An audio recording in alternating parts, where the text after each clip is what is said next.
Ya, shalom semuanya. Boleh angkat tangannya, shalom. Ya, saya eh, ikut menikmati fellowshipnya, cuman tidak menampilkan aja tadi. Tapi lihat semuanya dalam keadaan sehat, saya bersyukur. Dan hari ini disayangkan tidak bisa melakukan pertemuan langsung karena setelah pengumuman waktu itu kami umumkan gereja, dibalas beberapa jam kemudian penambahan masa transisi. Ya, walaupun terbukti hari ini beberapa rekanan gereja mereka tetap melangsungkan ibadah. Bahkan hari ini saya sudah melayani khotbah untuk tatap muka tadi di daerah Cengkareng pagi. Ya, jadi kita berharap tidak ada pengumuman nambah-nambah lagi di minggu ketiga yang harusnya kita sudah lakukan ibadah tatap muka langsung. Ya. Baik, dalam kesempatan ini kembali saya mau sampaikan pesan Tuhan dari surat Yakobus. Ya. Jadi dalam beberapa waktu ke depan kita akan terus belajar dari apa yang Tuhan mau kita mengerti dari surat Yakobus, yaitu dari Yakobus 1 kali ini dari ayat 9 sampai dengan ayat yang ke-11. Baiklah saudara-saudara yang berada dalam keadaan yang rendah bermegah karena kedudukannya yang tinggi, dan orang kaya karena kedudukannya yang rendah, sebab ia akan lenyap seperti bunga rumput karena matahari terbit dengan panasnya yang terik dan melayukan rumput itu, sehingga gugurlah bunganya dan hilanglah semaraknya. Demikian jugalah halnya dengan orang kaya. Di tengah-tengah segala usahanya ia akan lenyap. Ya. Sebagaimana khotbah sebelumnya saya menyampaikan dari topik yang pertama dari surat Yakobus, ya, di mana pembahasan kita belajar dari apa yang Tuhan mau sampaikan buat setiap kita adalah sesuai konteksnya. Jadi judul khotbah pada kesempatan ini adalah keadaan rendah dan kaya, ya. Dimana sesuai konteks, lagi-lagi sesuai konteks supaya kita bisa menyerap dengan pemahaman yang Tuhan mau, lalu kemudian bisa mengaplikasikannya, plug and play-nya sesuai dengan apa yang Tuhan mau melalui pewahyuan lewat si penulis, yaitu Yakobus. Ya, sebagaimana saya sampaikan dalam khotbah sebelumnya bahwa latar belakang Yakobus ini, surat ini ditulis tahun 45 sampai 49 Masehi. Lalu kemudian notabene ini adalah saudara tiri Yesus dan salah satu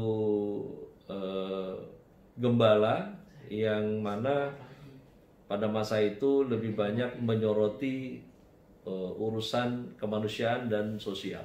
Nah, ada dua hal. Yang pertama adalah saudara yang berada dalam keadaan yang rendah. Yakobus 1 ayat yang ke-9 di sana ditulis, baiklah saudara yang berada dalam keadaan yang rendah, ya, bermegah karena kedudukannya yang tinggi. Ya. Yang rendah tidak dapat direndahkan. Istilah ini menunjuk kepada, ya, bicara kedudukan, ya. Surat kepada jemaat di perantauan itu ditujukan untuk jemaat yang Yahudi di luar Palestina, ya. Yang mana dalam teks ini Yakobus menyebut mereka dengan istilah saudara, ya. Nanti kita lihat ya perbedaannya, ya, di dalam ayat yang pendek ini tentang keadaan rendah dan kaya, ya. Yang mana Yakobus menyebut yang dalam keadaan rendah itu saudara, ya. Itu berarti ini menunjuk bahwa mereka adalah pengikut Kristus, ya. Jadi jelas terlihat bahwa pada abad pertama ada banyak orang Kristen yang menderita, ditindas, miskin, dan ini bertentangan dengan ajaran masa kini tentang teologi kemakmuran. Nah, Di sini Yakobus beri nasihat kepada orang-orang tersebut perihal apa yang mereka harus lakukan dalam keadaan mereka. Jadi gini, kita bagi dulu bahwa ketika Yakobus menyampaikan saudara dalam keadaan rendah, kemudian dia beri pesan lagi kepada orang kaya, maka di sini teksnya mengatakan dalam hal ini yang disebut dalam keadaan rendah itu adalah para pengikut Kristus. Nah, teksnya orang kaya di sini adalah orang kaya yang tidak percaya Tuhan. Ya, itu teksnya. Saya belum lihat ini, tadi udah sampaikan materinya secara via email, tetapi kalau belum sampai juga saya nggak tahu nih. Tadi saya udah kirim. Mungkin tolong hostnya kasih izin saya untuk bisa share screen aja, karena ini tadi udah saya kirimkan lewat email tapi belum ditampilkan. Ya. Udah bisa Bapak kalau share. Ya, udah bisa? Ya, oke. Ya, nanti saya cari nih bahannya nih. Ini soalnya lukanya nggak tahu kemana. Nah, Yakobus beri nasihat, jadi kita firm dulu bahwa di sini nggak sekedar miskin, ya, tetapi di sini orang percaya yang berada dalam keadaan rendah. Dan situasinya ini bukan mengacu kepada karena sebuah kebodohan makanya orang jadi miskin. Nggak kesana juga teksnya. Ya. Keadaan rendah yang juga disebut miskin di sini bukan karena kemalasan, ya, tetapi memang karena kondisi keadaan yang menekan. Ya, karena kalau malas miskin ya itu memang auto. Ya, jadi namanya auto miskin. Ada orang bilang katanya harta bapaknya 7 turunan nggak habis, terbukti dia miskin, ya mungkin dia keturunan ke-8. Ya.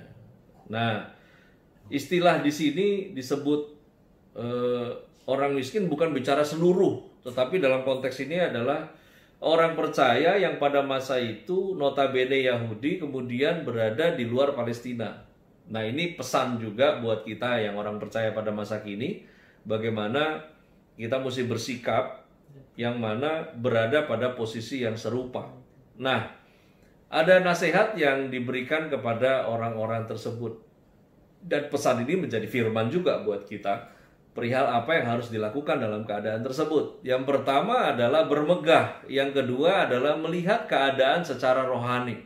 Ya, bermegah jelas menunjuk bahwa di sini keadaan miskin menderita ditindas. Ya, mereka nggak boleh bersungut-sungut. Mereka tidak boleh menganggap Allah itu tidak mengasihi. Mereka tidak boleh menganggap Allah tidak memperhatikan mereka. Mereka tidak boleh menganggap Tuhan itu tidak adil. Tidak boleh menganggap Tuhan itu tidak bijaksana. Ya, dimana bermegah itu juga menunjukkan bahwa mereka tidak boleh merasa malu dengan keadaan mereka. Ingat, ini bukan status, ini adalah keadaan. Ya. Rendah, kaya, itu keadaan. Alkitab mencatatnya keadaan. Ingat teksnya, konteks orang percaya. Ya.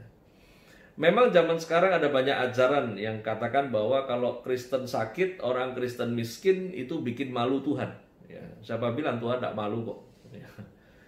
Yang mempermalukan Tuhan ya lu males jadi miskin. Nah, iya. Ya. Lu judi jadi miskin, ya, itu bikin malu semuanya. Nah, jelas merupakan ajaran yang tidak alkitabiah. Nah, Tuhan nggak malu kalau kita sebagai anaknya mengalami keadaan kemiskinan. Tuhan tidak malu ketika kita sebagai anaknya mengalami kondisi yang sakit.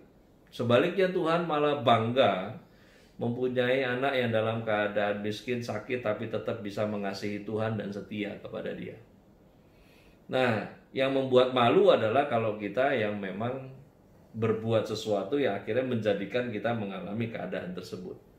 Nah, bermegah ini juga menunjuk bahwa mereka tidak boleh merasa minder. Ya. Ini saya bilang tadi situasi, keadaan. Ya. Ada keadaan memang ya kalau memang dalam perjalanannya begitu dalam hidup ini ya memang harus jalani.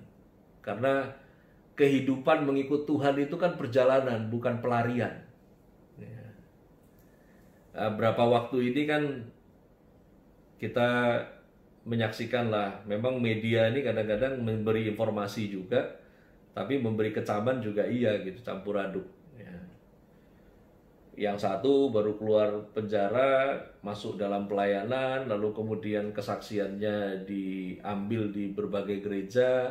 Memang kegatelan juga adalah beberapa gereja yang orang ini belum melewati masa-masa perjalanan bersama dengan Tuhan cukup, lalu kemudian gereja mulai ngumpulin masa dengan pasang orang begini untuk jadi kesaksian.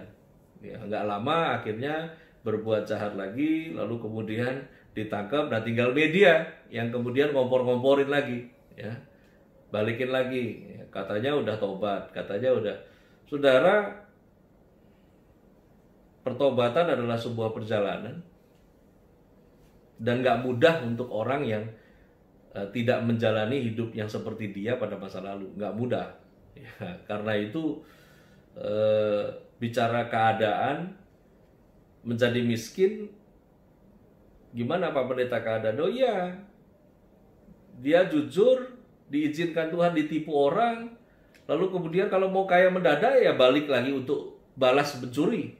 Tapi kan karena nggak boleh kata firman, ya jadi enggak. Ini yang makanya bermegah dalam keadaanmu yang rendah. Ya. Punya jalannya untuk lewat jalannya yang nggak benar. Tapi karena memilih apa yang benar, ya diizinkan untuk lewati keadaan rendah. Dan Tuhan nggak malu untuk hal itu. Terhadap Anda dan saya yang setia, tetap mengasihi Tuhan, dan tetap lakukan apa yang disebut dengan korban syukur. Korban syukur itu Anda mengorbankan panca indera Anda melihat apa yang Anda lihat dan tetap mengatakan Tuhan itu baik. Nah, ini juga menunjukkan bahwa nggak boleh rasa minder. Ini yang disebut bermegah. Jadi kemegahannya apa? Kemegahannya karena adalah dia jadi miliknya Tuhan.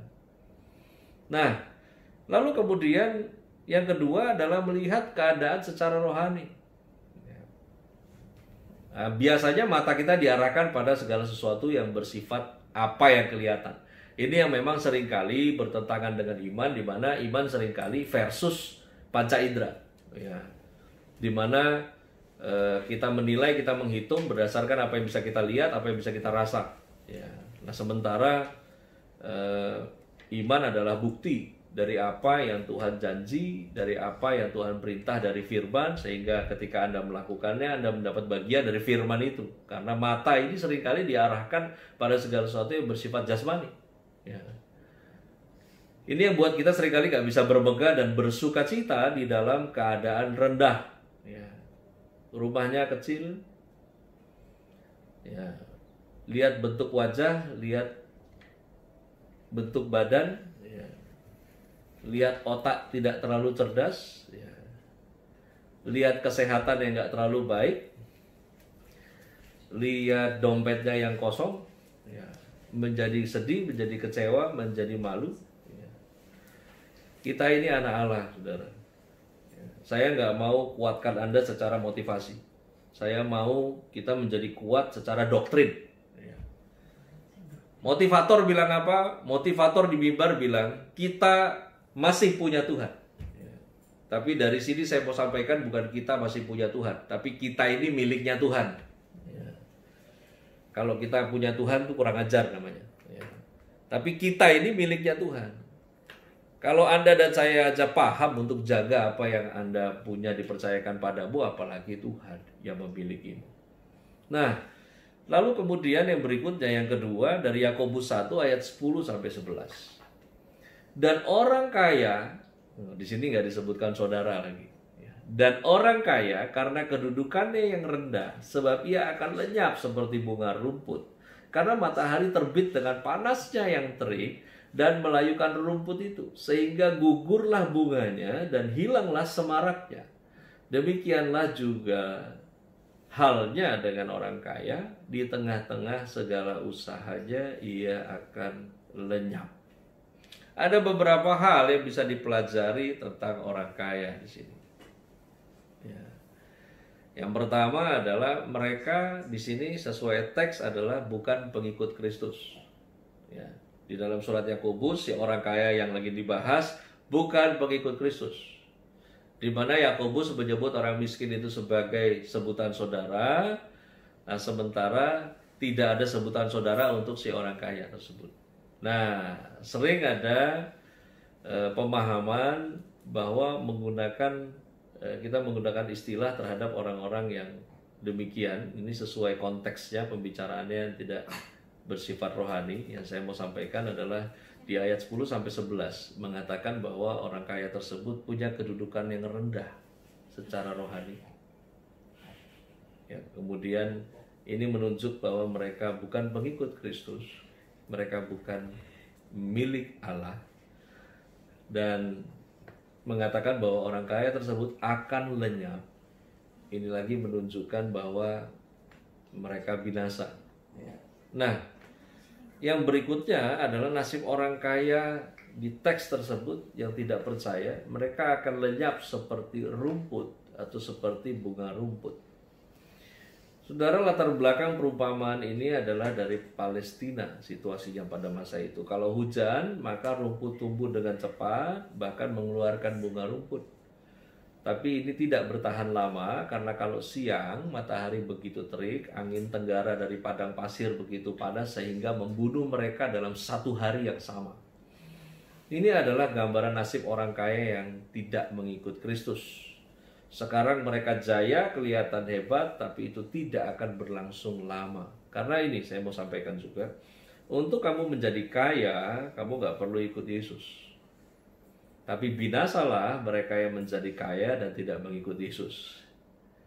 Karena sekedar rajin, ya, Anda tekun, bisa kaya. Ya, karena bicara konteks kaya kan bicara tentang Anda mengumpulkan banyak. Ya. Nah, kalau kitab suci berkata bahwa orang yang tidak percaya pada Kristus akan binasa, tentu tidak akan berarti mereka akan musnah tanpa mengalami hukuman. Yang mana mereka lenyap, dihukum. Saya nggak mau kupas masalah ironi di sini tentang sindiran ejekan masa depannya si nasib orang kaya ini. Namun mengingat semua ini, mari kita bersikap benar terhadap apa yang disebut dengan kekayaan. Karena dari teks yang tertulis, konteks latar belakang ayat ini bukan melarang Anda dan saya untuk menjadi kaya. Paling tidak ada 3 hal saya mau sampaikan. Yang pertama adalah hati-hatilah dengan kekayaan. Karena kekayaan memberi Anda dan saya lebih banyak kesempatan dan kemungkinan untuk berbuat dosa. Ingat, tidak dilarang kaya. Ya. Yang kedua, jangan mempercayakan diri pada kekayaan. Kelola harus. Ya, kelola harus. Makanya karena Anda melatih diri bijaksana kan paling tidak mengasuransikan diri. Ya. Itu bijaksana.